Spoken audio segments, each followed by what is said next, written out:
রাতের অন্ধকারে কোডাইকানালের পাহাড়ি জঙ্গলে এক তরুণের অস্পষ্ট করুণ আর্তনাদ শোনা যাচ্ছে। গভীর জঙ্গলে ঘেরা এই কোডাইকানালে ওই তরুণকে ঘিরে দাঁড়িয়ে রয়েছে 4 জন দুষ্কৃতী। তাদের মধ্যেই একজন ছেলেটাকে বলল, মেয়েটাকে ভালোই ভালোই ছেড়ে চলে যাবি নাকি তোকেই পৃথিবী থেকে সরিয়ে দেব। প্রেমিকের মন মার খেতে জানে, তবুও হারতে জানে না। সালটা ছিল 2001, তাই প্রেমটাও ইন্টারনেটের ব্যান্ডউইথের ওপর ডিপেন্ড করতো না। একে অপরের প্রতি গভীর বিশ্বাসী ছিল প্রেমের মাপকাঠি। মৃত্যুর মুখে দাঁড়িয়েও সেই তরুণ স্পষ্টভাবে জানিয়ে দিল সে তার প্রেমিকাকে ছেড়ে কোথাও যাবে না। ব্যাস, তার কিছুক্ষণের মধ্যেই নিঃশ্বাস বন্ধ হয়ে গেল ওই তরুণের। কিভাবে বা শ্বাস নেবে সে? কেউ যদি গায়ের জোরে গলা টিপে ধরে তাহলে শ্বাস নিতে না পারাটাই স্বাভাবিক। বেশ কয়েক মিনিট ধস্তাধস্তির পর থেমে গেল তরুণের হৃদস্পন্দন। কোডাইকানালের রাতের নেশাচর পাখিরা ছাড়া কেউই জানতে পারল না একজন তরতাজা যুবককে শুধুমাত্র ভালোবাসার জন্য কয়েকজন দুষ্কৃতীর হাতে মারা যেতে হলো। যুবকের নাম প্রিন্স শান্তারাম। আর এই মার্ডার কেসে উঠে এলো চেন্নাইয়ের অন্যতম প্রভাবশালী ব্যক্তি ডোসা কিং পি রাজাগোপালের নাম। কথায় আছে, ক্ষমতা এবং প্রতিপত্তির নেশায় মানুষ অন্ধ হয়ে যায়। এই গল্পটাও সেই রকমই একটা গল্প। নমস্কার, আমি সুজয় নীল। এর আগে আপনারা আমার চ্যানেলে অনেক মার্ডার মিস্ট্রির গল্প দেখেছেন, কিন্তু আজ যে ব্যক্তি কাঠগড়ায় দাঁড়িয়ে, তিনি না ছিলেন গুন্ডা, না ছিলেন ডন। খ্যাতির শীর্ষে থাকা এক প্রভাবশালী ব্যক্তি তিনি, যার অন্ধবিশ্বাস, লালসা তাকে ডোসা কিং থেকে বানিয়ে তুলেছিল এক নৃশংস খুনি। খুন নিজে হাতে না করলেও এসবের মাস্টারমাইন্ড ছিলেন তিনি। ঘটনাটা জানলে আমার মতো আপনিও চমকে যাবেন।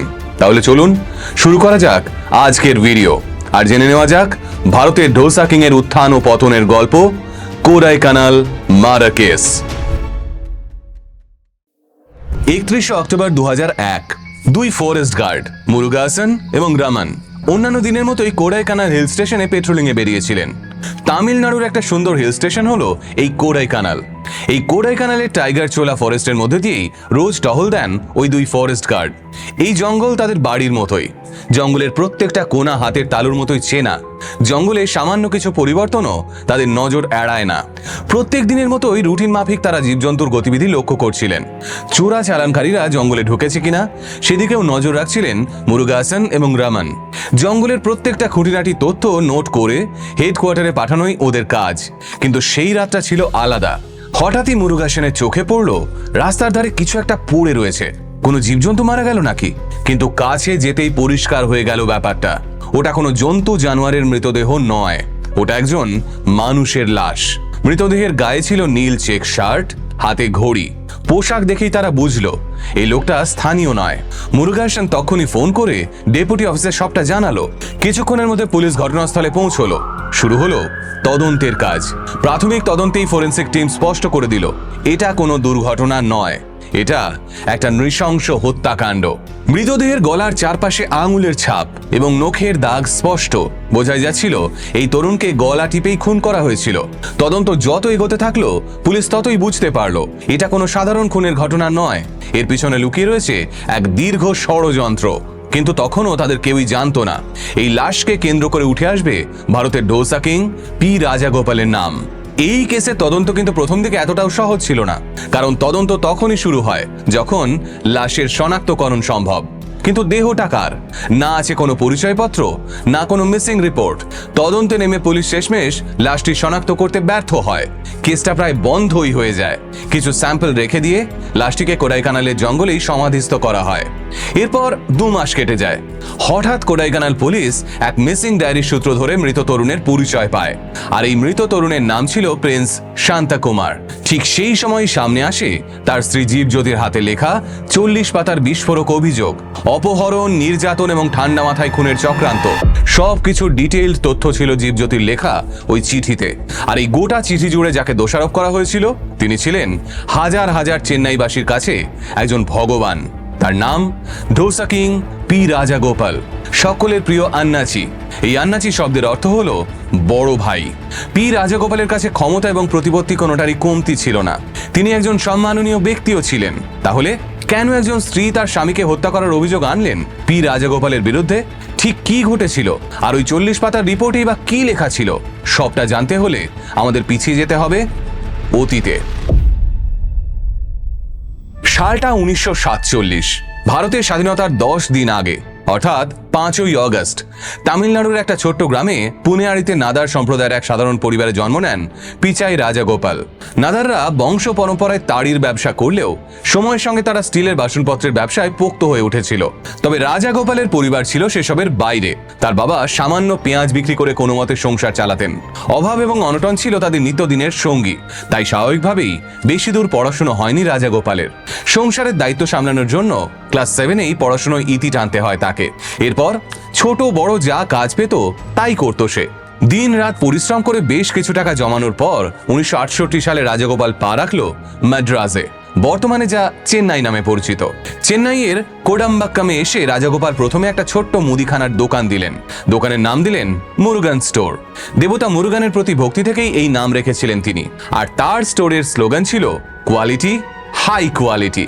ওই বছরে তিনি বিয়ে করলেন ওয়াল্লি আম্মালকে। আর সেখান থেকেই শুরু হলো তার জীবনের একটা নতুন অধ্যায়। পরের 10 বছরের মধ্যেই কে নগরে খুলে ফেললেন আর একটা মুদিখানা। আর সেই ছোট্ট দোকানটাই হয়ে উঠল তার বড় স্বপ্নের প্রথম ধাপ। ব্যবসা করতে করতে রাজাগোপাল স্পষ্ট বুঝলেন এলাকায় ঠিকঠাক খাবারের দোকান নেই। আশপাশে কাজ করতে আসা মানুষদের কয়েক কিলোমিটার দূরে গিয়ে খেতে হয়। রাজাগোপাল একজন ধর্মপ্রাণ ব্যক্তি। জ্যোতিষ শাস্ত্রের ওপরেও ছিল তার অগাধ ভরসা। এরই মধ্যে এক জ্যোতিষীর সঙ্গে তার দেখা হয়ে যায়। আর সেই জ্যোতিষী তাকে পরামর্শ দেন আগুনের সঙ্গে যুক্ত কোনো ব্যবসা শুরু করার। এই একটা পরামর্শই রাজাগোপালের জীবন বদলে গেছিল। 14ই ডিসেম্বর 1981 চেন্নাইয়ের কে নগরে রাজাগোপাল খুলে ফেললেন তার প্রথম রেস্তোরাঁ, সারভানা ভবন। দেবতা মুরুগানেরই আর এক নাম সারাভানাম। ডোসা, ইডলি, বড়া চলতি দক্ষিণী খাবার দিয়ে শুরু হয়েছিল পথ চলা। সেই সময় চেন্নাইয়ে লোকেদের বাড়ির বাইরে খাবার খুব একটা চল ছিল না। ফলে শুরুতেই লোকসান। প্রথম মাসেই প্রায় 10,000 টাকার ক্ষতি, যা তখনকার হিসেবে একটা বড়সড় ধাক্কা। অনেকেই তখন পরামর্শ দিল সস্তা সবজি নিন, স্টাফের বেতন কমান, মশলায় কাটছাঁট করুন। কিন্তু রাজাগোপাল উল্টো পথে হাঁটলেন। তার একটাই নীতি, গুণমানের সঙ্গে কোনো আপোষ নয়। তাই রেস্তোরাঁয় ব্যবহার হতো সেরা মানের উপকরণ। প্রতিটি রেসিপি স্ট্যান্ডার্ড নিখুঁত রাখতে শুরু থেকে শেষ পর্যন্ত তিনি নিজেই নজর রাখতেন। এমনকি মশলা কোথা থেকে আসবে সেসব বিষয়েও থাকতো তার কড়া নজরদারি। তার দোকানে শুকনো লঙ্কার গুঁড়ো আসতো গুন্টুর থেকে, তেঁতুল আসতো কর্ণাটকের তুমকুর থেকে। পরিষ্কার পরিচ্ছন্নতার উপরও তার ছিল কড়া নজর। আর শুধু খাবারই নয়, কর্মচারীদের প্রতিও তার দৃষ্টিভঙ্গি ছিল একদম আলাদা। তাদের স্টাফ নয়, পরিবার ভাবতেন তিনি। তাই তাদের জন্য ছিল ভালো বেতন, ফ্রি চিকিৎসা, থাকার ব্যবস্থা, এমনকি তাদের মেয়েদের বিয়ের জন্য আর্থিক সাহায্য। আর এই কারণেই স্টাফেদের কাছে রাজাগোপাল হয়ে ওঠেন আন্নাচি। আর স্থানীয়রা যখন দেখলো মাত্র 1 টাকায় পরিষ্কার সুস্বাদু খাবার পাওয়া যায়, তখন খবরটা দাবানলের মতো ছড়িয়ে পড়লো গোটা চেন্নাইতে। সারভানা ভবনের ভিত আরো শক্ত হলো। চেন্নাই থেকে তামিলনাড়ু, সেখান থেকে সারা দেশ। এরপর একে একে বিদেশেও খুলে গেল সারভানার আউটলেট। দুবাই, কুয়েত, কাতার, অস্ট্রেলিয়া, জার্মানি, ফ্রান্স সব জায়গায় ছড়িয়ে পড়ল সারভানা ভবনের পতাকা। আর রাজাগোপাল হয়ে উঠলেন এক কিংবদন্তির নাম, ডোসা কিং। কিন্তু সাফল্য যত বাড়ল, রাজাগোপালের মধ্যে ততই পরিবর্তন দেখা দিতে শুরু করলো। আত্মবিশ্বাস মুছে গিয়ে মনের মধ্যে জায়গা নিল তীব্র অহংকার। যেখানে সিদ্ধান্ত নেওয়ার কথা ছিল যুক্তি বুদ্ধি দিয়ে, সেখানে ঢুকে পড়ল জ্যোতিষ আর রাশিফলের অদ্ভুত প্রভাব। বড় হোক বা ছোট, প্রত্যেক পদক্ষেপেই তিনি নিতে লাগলেন জ্যোতিষীর মতামত। এই অন্ধবিশ্বাসী তাকে টেনে নিয়ে গেল এক অন্ধকার পথে, যেখানে তার ক্ষমতার রোষে চুরমার হতে লাগলো বহু মানুষের জীবন। তার ব্যক্তি জীবনও কম বিতর্কিত ছিল না। প্রথম স্ত্রী ওয়াল্লি আম্মালের সঙ্গে তার 2টো সন্তান ছিল। তবুও স্ত্রী সন্তানদের ওপর কোনো টানই ছিল না রাজাগোপালের। বাইরে থেকে সুখী পরিবার মনে হলেও ভিতরে ভিতরে ততদিন পচন ধরতে শুরু করে দিয়েছিল স্বামী স্ত্রীর সম্পর্কে। এর জন্য দায়ী রাজাগোপালের বাড়তে থাকা ক্ষমতার দম্ভ। তার অধঃপতনের প্রথম অধ্যায় শুরু হয় যখন তিনি জ্যোতিষীর কথায় দ্বিতীয়বার বিয়ে করলেন। রাজাগোপালের দ্বিতীয় স্ত্রী ছিলেন তারই রেস্টুরেন্টের হেড কুকের স্ত্রী, নাম কৃতিকা। ভয় দেখিয়ে জোর করে ক্ষমতার অপব্যবহার করে নিজেরই কর্মচারী স্ত্রীকে ভোগ করেছিলেন রাজাগোপাল। তাতেও আন্নাচির স্বাদ মেটেনি। জ্যোতিষী এবার রাজাগোপালকে বললেন তৃতীয় বিয়ে করলে তার নাকি উন্নতি আরো দ্বিগুণ হবে, মানে আরো টাকা, আরো ক্ষমতা, আরো বড় সাম্রাজ্য। আর এই এক ভবিষ্যৎবাণীতে রাজাগোপাল এতটাই অন্ধ হলেন যে বিবেক, নীতি, যুক্তি সবকিছুই চোখের সামনে থেকে মুছে গেল। আর এই তৃতীয় বিয়ের জন্য রাজাগোপাল যখন মরিয়া হয়ে উঠলেন, তখন তার বলি হলো একটা সাধারণ পরিবারের মেয়ে, জীবজ্যোতি। কিন্তু কে এই জীবজ্যোতি, আর সে কিভাবেই বা রাজাগোপালের নজরে পড়ল? পরবর্তী চ্যাপ্টারে সেই গল্পটাই আপনাদের বলবো।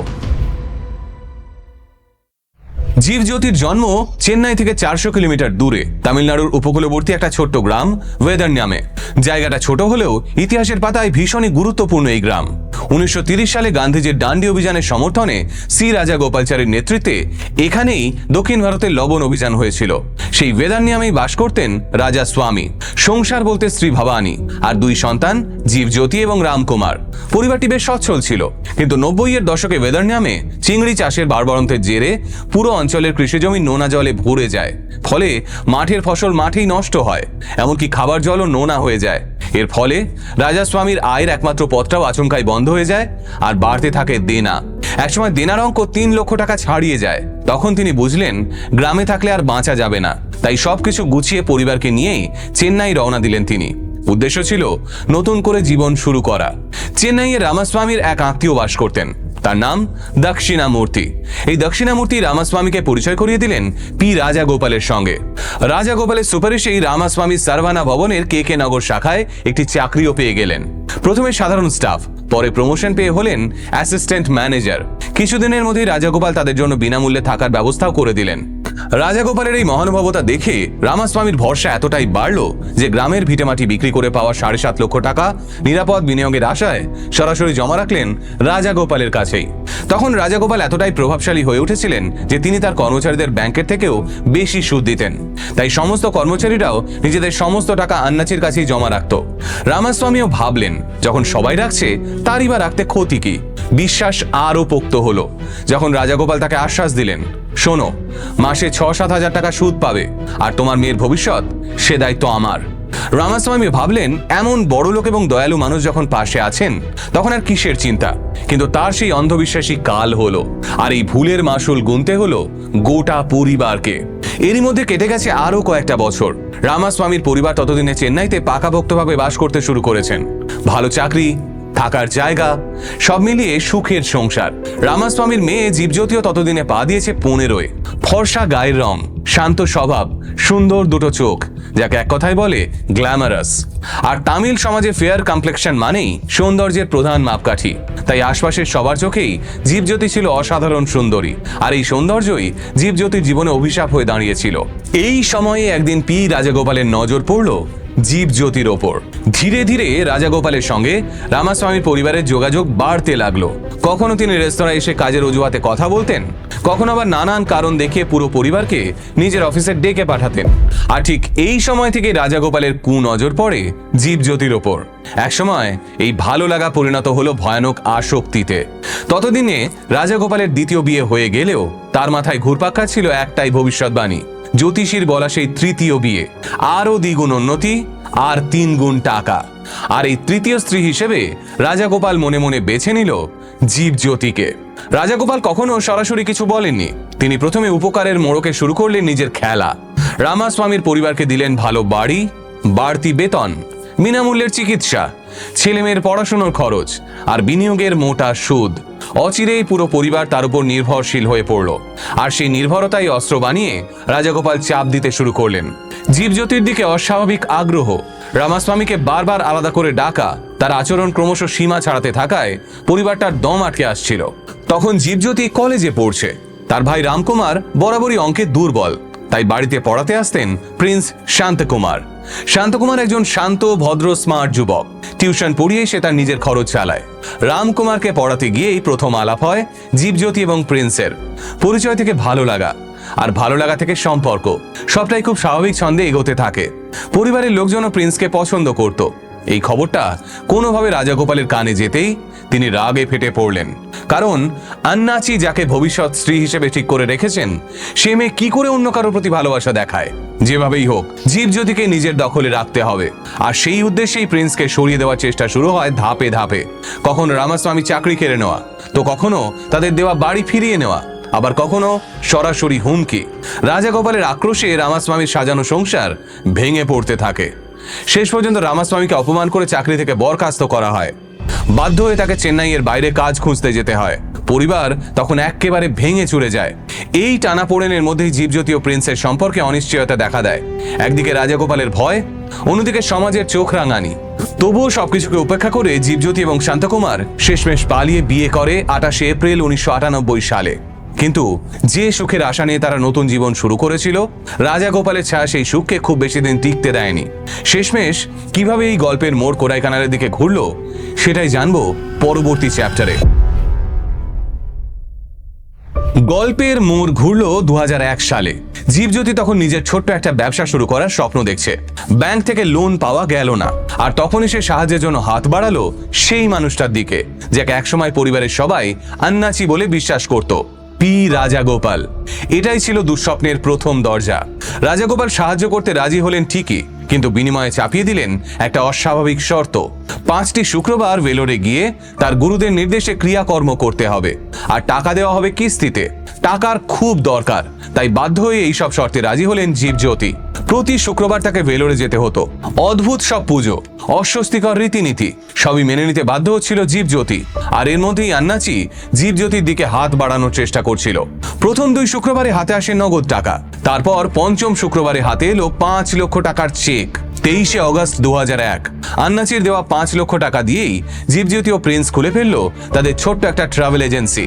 নতুন কাজের আনন্দে বাড়িতে পুজো রাখলো জীবজ্যোতি, কিন্তু রাজাগোপালের দখলদারি এই আনন্দেও বাদ সাধল। এই উপকারের আড়ালে জীবজ্যোতিকে নিজের করার চেষ্টায় মাতল রাজাগোপাল। উপহার, আর্থিক সাহায্য, আর থাকতো চোখ রাঙানি। সাহায্য আর শর্ত দুটো মিশিয়ে জীবজ্যোতির চারপাশে অদৃশ্য এক খাঁচা তৈরি করে ফেলেছিলেন আন্নাচি।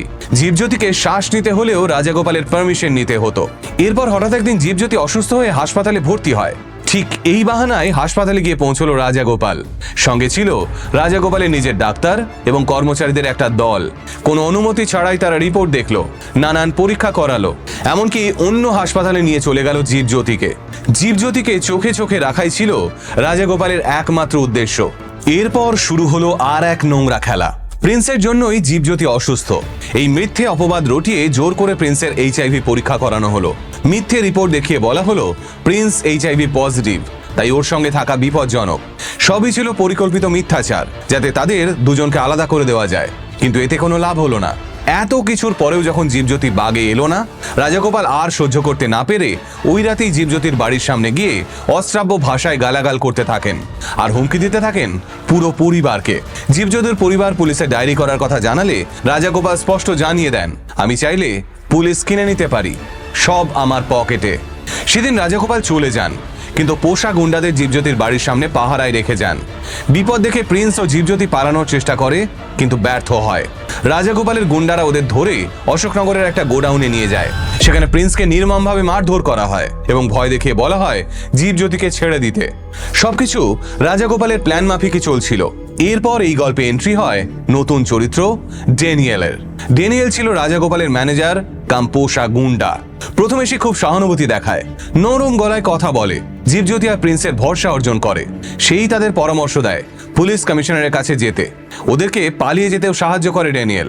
জীবজ্যোতি আর প্রিন্স এবার সত্যি সত্যিই কমিশনারের কাছে উপস্থিত হয় এবং জীবজ্যোতি কমিশনারের অফিসে একটা 40 পাতা লিখিত অভিযোগপত্র জমা দেয়, যে অভিযোগের কথা আমরা শুরুতেই বলেছিলাম।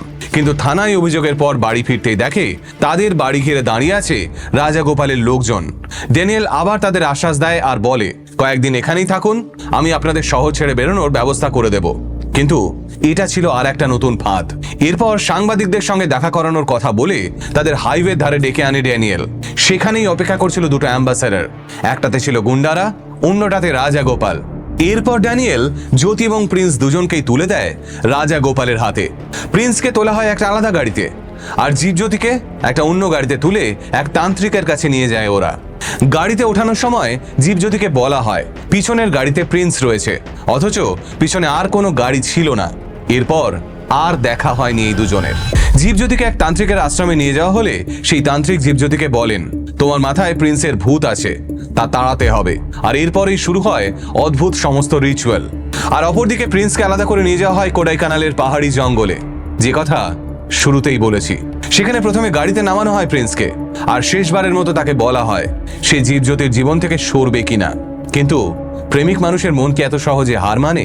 সে জীবন দিতে রাজি, কিন্তু প্রেমিকাকে ছাড়তে নারাজ।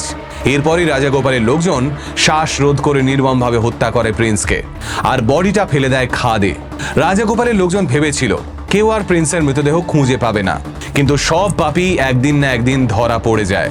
এদিকে প্রিন্সকে হত্যা করার পর রাজাগোপাল একটা ঘৃণ্য নাটক সাজালো। জীবজ্যোতির গলায় জোর করে মালা পরিয়ে বিয়ে করলো তাকে। আর সেই তান্ত্রিকই কয়েক মিনিটে প্রিন্সের অন্ত্যেষ্টিক্রিয়াও সেরে ফেললো। এই রাতটা ছিল জীবজ্যোতির জীবনের সবচেয়ে দীর্ঘ এবং ভয়ঙ্কর রাত। এরপর রাজাগোপাল জীবজ্যোতিকে তার বাবা মার কাছে রেখে যায়। কষ্টে ঘৃণায় জীবজ্যোতির পুরো পরিবার চেন্নাই ছেড়ে নিজেদের গ্রামে গিয়ে থাকা শুরু করলো। অন্যদিকে পুলিশ ততদিনে প্রিন্সের খোঁজে জীবজ্যোতির গ্রামে গিয়ে হাজির হয়। সেখান থেকেই জানতে পারে তার আগের অভিযোগের কথা। এরপর তদন্ত গিয়ে পৌঁছয় আদালতে। গ্রেফতার করা হয় ডোসা কিং পি রাজাগোপালকে। আর তারপরেই বেরিয়ে আসে গোটা ঘটনা, যা চেন্নাইকে কাঁপিয়ে দেয়। সালটা 2001। আদালতে চার্জশিট জমা হলো প্রিন্স মার্ডার কেসের। আর ট্রায়াল শুরু হলো 2003 সালে। ভাবা যায় সেই সময় মিডিয়ার বিভিন্ন ফুটেজে দেখা যায় রাজাগোপাল সবসময় হাসছেন। ট্রায়াল চলাকালীন তার মধ্যে কোনো অনুতাপই ছিল না। পি রাজাগোপালের ওপর একদিকে ছিল নির্মম হত্যার অভিযোগ, আর অন্যদিকে ছিল রাজাগোপালের প্রতি অন্ধ আনুগত্যে ভরা সারভানা ভবনের কর্মচারীরা। আদালতে ট্রায়াল চলাকালীন বহু কর্মচারী আদালতের বাইরে ভিড় করত। কেউ কেউ কাঁদতে কাঁদতে বলতো, আন্নাচি আমাদের বাঁচিয়েছেন, আমাদের ঘর দিয়েছেন, তাকে এইভাবে জেলে বন্দি করা উচিত নয়। সারভানা ভবনের কর্মচারীদের কাছে রাজাগোপাল শুধু একজন অভিভাবকই নন, ভগবান। তিনি হাজারো মানুষের জীবন বদলে দিয়েছেন। আর সেখানেই ট্রায়াল চলাকালীন প্রত্যেক দিন জীবজ্যোতির কান্না চাপা পড়ে যেত। প্রেমিককে হারানোর বেদনা, পরিবারের উপর অকথ্য অত্যাচারের বেদনা। কিন্তু ভেঙে পড়েনি জীবজ্যোতি। হাজার হাজার মানুষের বিরুদ্ধে একা দাঁড়িয়ে থেকে লড়াই চালিয়ে যাওয়ার সিদ্ধান্ত নিয়েছিল সে। ট্রায়াল চলাকালীন রাজাগোপাল বারবার চেষ্টা করেছে মামলাটা দমিয়ে দিতে, কখনো প্রভাব খাটিয়ে, আবার কখনো সাক্ষীদের মুখে টাকা গুঁজে দিয়ে। এরপর তার স্ত্রী বারংবার আদালতে এসে অনুরোধ জানিয়েছেন, আমার স্বামী মেয়েদের প্রতি দুর্বল হতে পারেন, তার চরিত্র খারাপ হতে পারে, কিন্তু তিনি হত্যা করতে পারেন না। আমার স্বামী বহু পরিবারকে বাঁচিয়েছেন, তিনি খারাপ মানুষ নন। অভিযোগ আর সমর্থনের এই ঢেউ একসময় আদালতকে যুদ্ধক্ষেত্রে পরিণত করেছিল। তবুও হাজার লড়াইয়ের পর 2004 সালে সেশনস কোর্ট রাজাগোপালকে দোষী সাব্যস্ত করল। তবে আদালত তখন মনে করেছিল যে এই মার্ডার পরিকল্পিত নয়, তাই রায় হলো culpable homicide not amounting to murder। রাজাগোপালকে 10 বছরের সশ্রম কারাদণ্ডে দণ্ডিত করা হলো, আর সঙ্গেই 50 লক্ষ টাকা জরিমানা। কিন্তু চেন্নাই পুলিশ এতে সন্তুষ্ট হয়নি, কারণ প্রমাণ, সাক্ষ্য, পরিস্থিতি সবই হত্যার পরিকল্পিত রূপ স্পষ্ট করছিল। তাই তারা হাইকোর্টে অ্যাপিল করলো। 2009 সালে মাদ্রাজ হাইকোর্ট চূড়ান্ত রায় দিল, এটা দুর্ঘটনাজনিত মৃত্যু নয়, স্পষ্ট হত্যা। তাই সেশনস কোর্টের রায় বাতিল করে হাইকোর্ট রাজাগোপালকে আজীবন কারাদণ্ডের শাস্তি প্রদান করলো। আদালত জুড়ে নেমে এলো নিস্তব্ধতা। রাজাগোপাল কিন্তু তখন আত্মবিশ্বাস হারাননি। তিনি সুপ্রিম কোর্টে গেলেন, আর এভাবেই দীর্ঘ বিচার প্রক্রিয়া চলতে থাকলো। 10 বছর ধরে এই বিচার প্রক্রিয়া চলেছিল। 29 মার্চ 2019 সুপ্রিম কোর্ট রায় ঘোষণা করলো, হাইকোর্টে দেওয়া আজীবন কারাদণ্ড বহাল থাকবে। কিন্তু সেই সময় রাজাগোপালের বয়স 72 বছর। আদালত থেকে স্পষ্ট আদেশ দেওয়া হলো, রাজাগোপালকে অবিলম্বে আত্মসমর্পণ করতে হবে। এত দীর্ঘ লড়াইয়ের পর আইন নিজের খেলা দেখালো। জীবজ্যোতি দীর্ঘ লড়াইয়ের পর সঠিক বিচার তো পেল, কিন্তু গল্পের শেষ অধ্যায় আরো অদ্ভুত। আত্মসমর্পণের 4 দিন আগে রাজাগোপাল হঠাৎই অসুস্থ হয়ে হাসপাতালে ভর্তি হলেন। কেউ ভাবলো এটা তার নতুন কৌশল, কেউ বলল এ নিশ্চয়ই আইনকে ফাঁকি দেওয়ার চেষ্টা। কিন্তু মাত্র 10 দিন পর খবর এলো সে হৃদরোগে মারা গেছে। কিন্তু আশ্চর্য আমাদের আইন ব্যবস্থা, যে লোকটা আজীবন কারাদণ্ড পেয়েছিল সে একদিনও জেলের ভিতরে পা রাখলো না। আইন জিতলো বটে, কিন্তু জীবজ্যোতির মনে যে দুঃখ, সে দুঃখই থেকে গেল। সে বলেছিল, তার শাস্তি আমি নিজের চোখে দেখতে চেয়েছিলাম। মৃত্যুর আগে সে তার শাস্তির একটুও ভোগ করেনি। ভাবতে পারছেন, ক্ষমতার নেশায় বুঁদ এক ব্যক্তি একটা পরিবারকে প্রায় নষ্ট করে দিল। রাজাগোপাল কিন্তু জীবজ্যোতিকে কখনোই ভালোবাসেনি, তিনি জীবজ্যোতিকে নিজস্ব সম্পত্তি মনে করেছিলেন। আর অপরদিকে প্রিন্স এবং জীবজ্যোতি একে অপরকে ভালোবেসেও একসঙ্গে থাকতে পারল না। এই গল্পের কি অদ্ভুত সমাপ্তি, তাই না? আসলে কিছু কিছু গল্পের শেষটা হয়তো এমনই হয়। চলুন আজকের গল্পটা এখানেই শেষ করা যাক। দেখা হবে পরবর্তী ভিডিওতে। ততদিন সুস্থ থাকুন, সুরক্ষিত থাকুন। নমস্কার।